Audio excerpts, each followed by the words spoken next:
বছরের শুরুতে ক্রমেই বাড়ছে শীতের দাপট। এ নিয়ে জানাতে লালমনিরহাট ও কুড়িগ্রাম থেকে যুক্ত হচ্ছেন সহকর্মী জামাল বাদশা এবং জুয়েল রানা।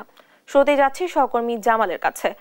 জামাল, শীতের ছিন্নমূল ও শ্রমজীবীদের দুর্ভোগ কতটা বেড়েছে, কেমন দেখছেন পরিস্থিতি?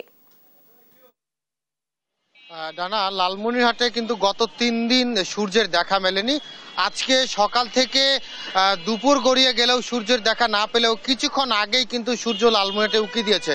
তবে সূর্যের উঁকি দিলেও তাপমাত্রার পারদ কিন্তু এখনো 11 ডিগ্রি অতিক্রম করতে পারেনি। আজকে সকালবেলা এই জেলায় সর্বনিম্ন তাপমাত্রা রেকর্ড করা হয়েছে 10.5 ডিগ্রি সেলসিয়াস।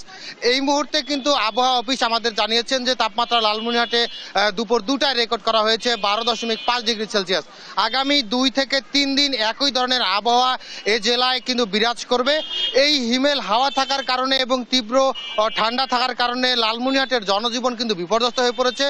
বিশেষ করে যারা দিনমজুর এবং খেটে খাওয়া মানুষজন রয়েছে তারা কিন্তু আসলে তাদের জীবিকার তাগিদে বেরোচ্ছেন, এছাড়া প্রয়োজন ছাড়া কিন্তু কেউ ঘর ছাড়ছেন না। আমি এই মুহূর্তে রয়েছি লালমনিরহাটের মিশন মোড়ে। এই মিশন মোড়টি সাধারণত যেই পরিমাণ জনগণ দিয়ে ভরপুর থাকার কথা, যানবাহনে রাস্তাঘাট যানজটে ভরপুর থাকে, এটি কিন্তু আসলে আজকে ব্যতিক্রম চিত্র। অর্থাৎ গত 3 দিন ধরে কিন্তু এরকম চিত্র আসলে আমরা দেখছি।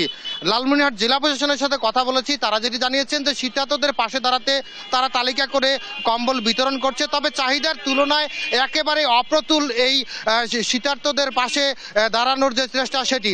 আরেকটি বিষয় হচ্ছে যে সামাজিক সংগঠনগুলো অন্যান্য বছরগুলো যে শীতার্ত মানুষের পাশে দাঁড়াতো, সেটি কিন্তু আসলে এবার খুব একটি আমরা দেখছি না।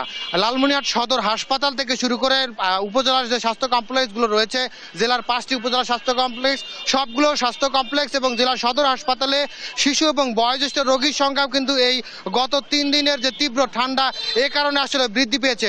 সব মিলিয়ে যদি বলতে চাই, কয়েকদিন ধরে কিন্তু লালমনিরহাটে সূর্যের দেখা মিলছে না এবং দিনের বেলাতেও অনেক যানবাহন কিন্তু আসলে তাদের হেডলাইট জ্বালিয়ে চলাচল করছে। আরেকটি বিষয় হচ্ছে মাঠ পর্যায়ে যে কৃষকবৃন্দরা কাজ করেন, কৃষকরাও কিন্তু তাদের কাজে আসলে বেগ পেতে হচ্ছে।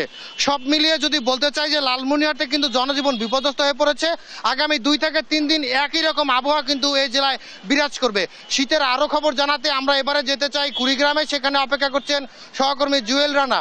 জুয়েল, আমাদের জানাবেন যে লালমনিরহাটে কিন্তু শীতে জবুথবু অবস্থা সাধারণ মানুষের,